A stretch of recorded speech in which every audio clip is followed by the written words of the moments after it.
Hello, everybody, and welcome. My name is Leia. I am the Accessible Media Maven. Here on my channel, we talk about disability, chronic illness, Reddit, and today we are talking about gastroparesis.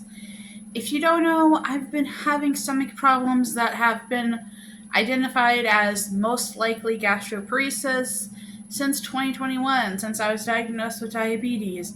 From about the middle of July through the end of August, I dealt with a symptom flare up. That flare up was so bad I could barely eat. I was literally taking in just soup and crackers, and it was so bad that my uh, creatinine dropped.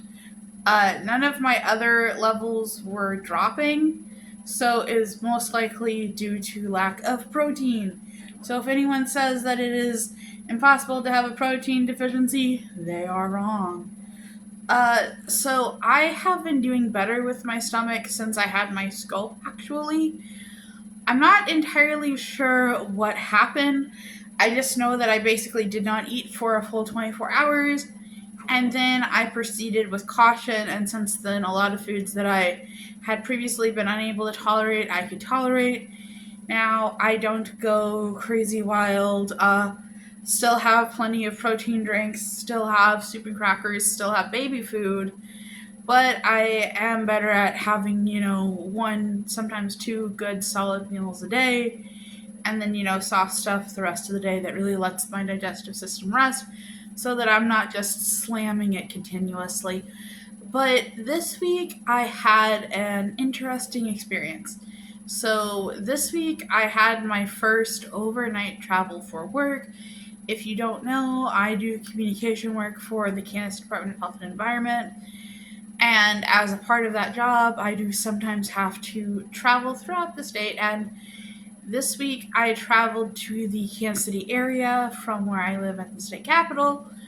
And for the first time since I've had this flare up, I have had to eat a menu that somebody else prepared. And I want to talk about that. So, this conference was meant to be 2 days, but I only actually got to go to the first session on the second day due to my rental car being due back so early. So I really only was there for one day, certainly one day to eat lunch. And so let me set the stage for you. So on Wednesday night, I drove to my parents' house because my parents' house is 30 minutes closer than where I live. And so on both Thursday and Friday, I drove from my parents' house to Kansas City. The way that it worked is that you would have several sessions throughout the day, and then there was a catered lunch.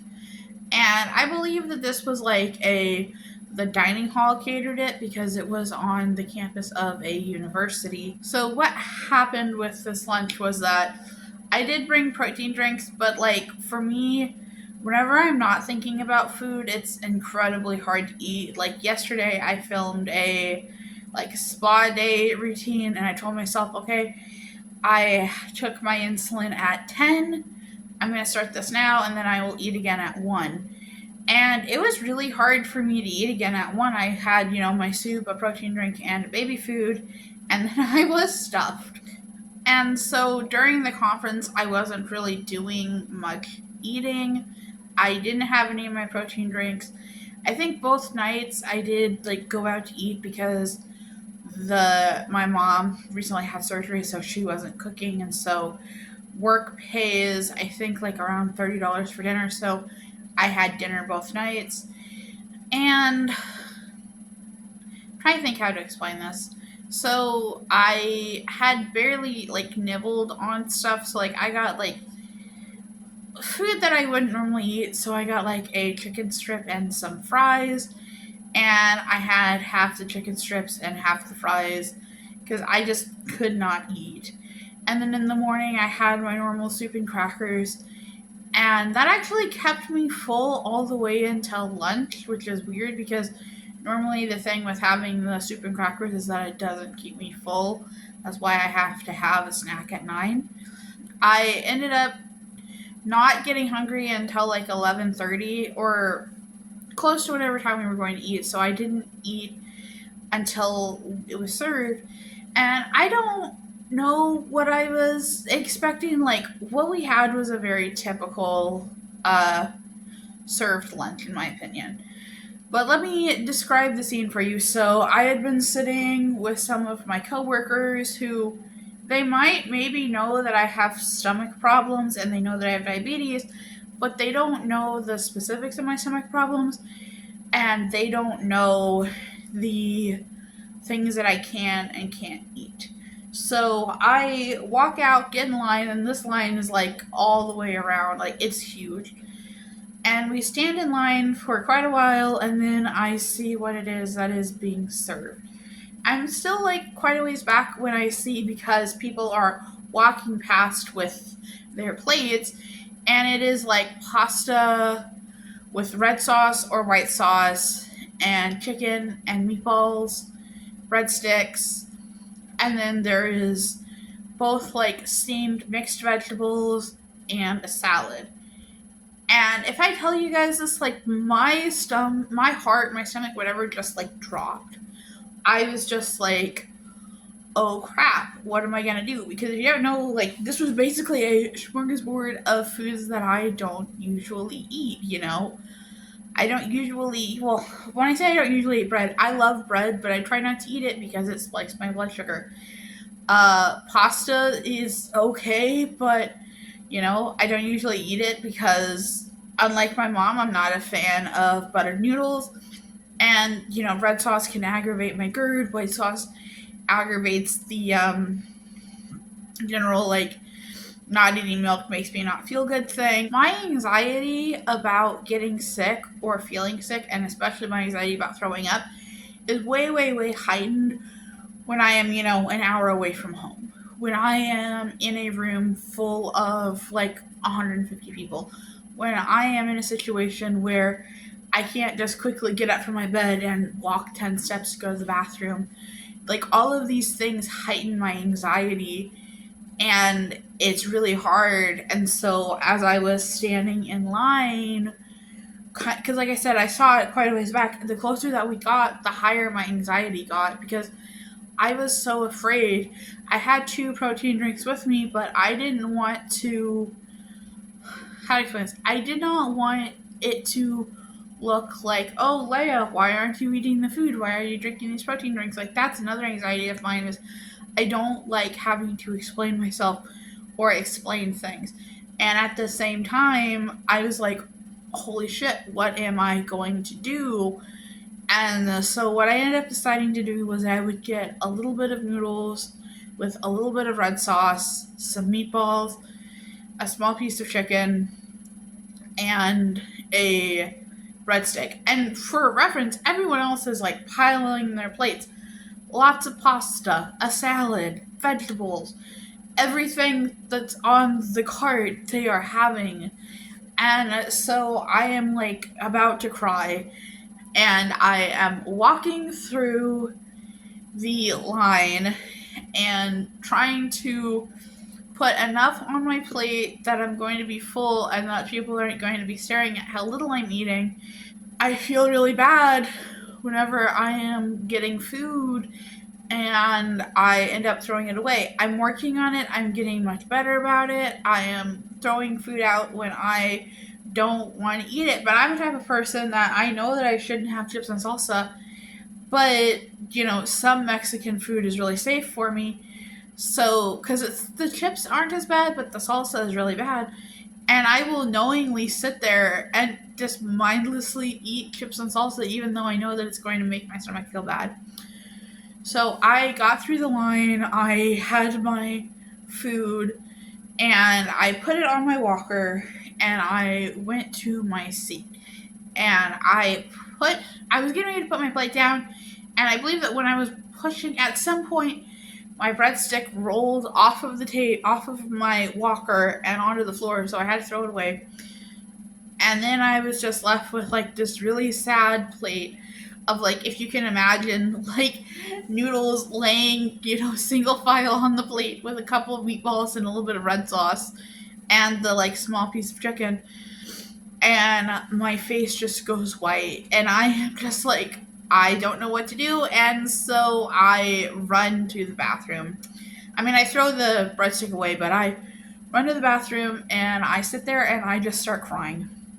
And I mean, I know that it's kind of ridiculous to be like, you cried over lunch. And yes, I did. I had such anxiety because all I could think about was the fact that when I walked into the room, everybody had mixed vegetables, everybody had a salad. And if you don't know, I love mixed vegetables with a little bit of salt and pepper. And I love salads, especially salads with croutons and ranch dressing. But I was just like, I don't want to have stomach problems. I don't want to have stomach problems when I'm going to be driving an hour home. I don't want to get sick on myself and have to go sit in a rental car with sick on myself. Like, I don't know what to do. I feel like I need to play it safe. And I am having such bad anxiety that I just go and I sit there and I cry. And I don't know how long I'm in there, but I am in there for a long time because when I had went into the bathroom, they were starting the award ceremony, and when I got out of the bathroom, they were on the last award. So it was like a long time, and I barely got through my food before it was time to go. And I mean, it was just. I think that people who don't have stomach problems, who don't have food sensitivities, who don't have the type of stomach problems that they can cause an emergency, maybe don't understand what it's like for those of us that do, like the anxiety that's around eating. And that's when I realized that I thought that I had gotten over my food anxiety when I was in Chicago. And maybe I did while I was in Chicago, but obviously my food anxiety is completely back. You know, I was afraid that other people were looking at my food and judging my food. I was afraid that they were looking at what I was eating and thinking she shouldn't be eating that. She's diabetic. She shouldn't be having all of those carbs on her plate, which I didn't even think it was that many, but in my brain it was like, oh my goodness, all these carbs. And I thought they were thinking, wow, she's fat. She's the fattest person here, and she doesn't have any vegetables on her plate. And I think back to some friends, which I had a great birthday this year, but uh, my friend made some type of vegetable. I don't remember what the vegetable was, but I remember that everyone had, and it was like a very typical, like, meatloaf. I would say it was like meatloaf, mashed potatoes, and a salad. But Marcy, if you are watching this and I am completely wrong, I may be completely wrong, but it was like very typical, like meat, starch, veg. And I remember putting the meat on my plate and the starch on my plate, and very intentionally not putting the veg on my plate because my stomach does not digest veg. It doesn't do well with veg. It just goes right through me. And not in like the fibrous way, in the like, oh, that's a piece of corn type of way. And it's not just corn, it's like all different types of vegetables. It's horrible and it makes me feel very weird. And so I sat down and my friend was like, oh, you didn't have any veg. You were eating the kid diet. And I said, no, actually, my stomach doesn't do well with vegetables. And she's like, sure, sure. I gotcha. Kind of like he wasn't believing me. And I don't think he was doing it to be mean, but I think that he thought that I was just covering. And so, like, in my brain, this has happened. I've had a friend who basically accused me of not eating vegetables because I don't like them, and lying about having a stomach condition. And so to me, like, all of these thoughts are just going rampant in my brain, and that's why I went and I cried. And no one came in after me, and I think that's kind of interesting because the last time I ran to the bathroom, it was because I was sitting on the toilet dry heaving. But also the two coworkers that were with me at that event were not at this event, so maybe they didn't know my history, don't know that I have like really bad stomach problems. And honestly, I don't know what I would have done if they had come into the bathroom. Like, would I have said, like, oh, I'm crying because I'm stressed out because I'm afraid that if I eat anything, I'm going to throw up. But I also feel like if I just have my protein drinks, people are going to stare at me. Like, I didn't know what I was going to say.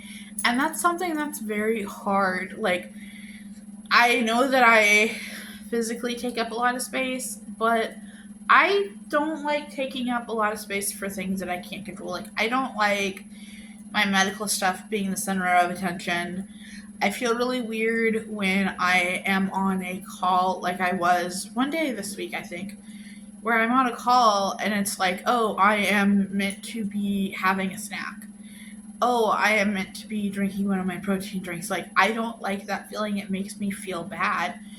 And it's really hard because I couldn't get out of it. There was no way to stop. And I knew that if I, like you said, even going to the bathroom, I'm surprised that there was not like a question about, like, where did you go? Why weren't you here?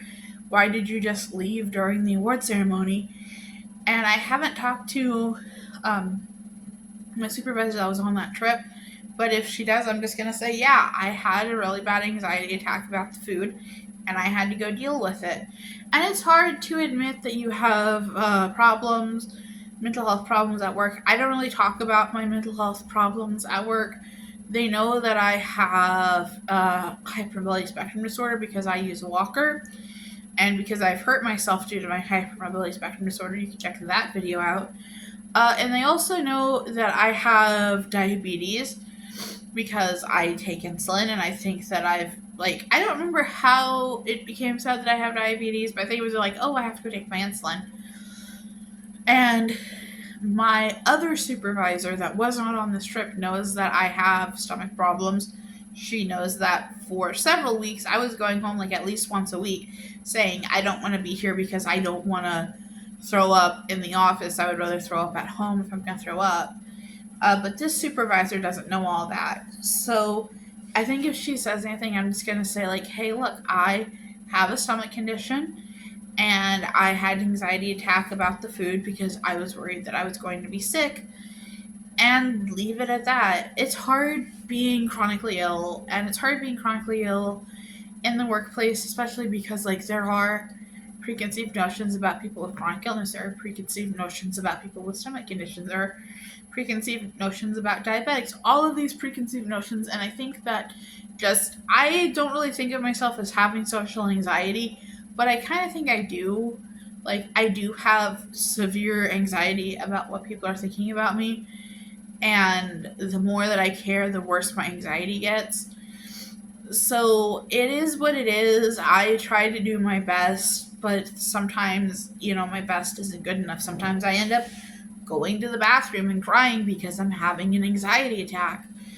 And I don't necessarily think that it's the fault of my coworkers. I think that if we were in a room with, like, if I was in a room with just a bunch of random people, I think that I would feel quite uncomfortable. I think that I would feel quite afraid that people were going to be judging my food choices, because even if they don't know that I'm diabetic, they can still see that my plate is like mostly carbs, that it's pasta and bread with a couple of meatballs, and they can see that there's no vegetables.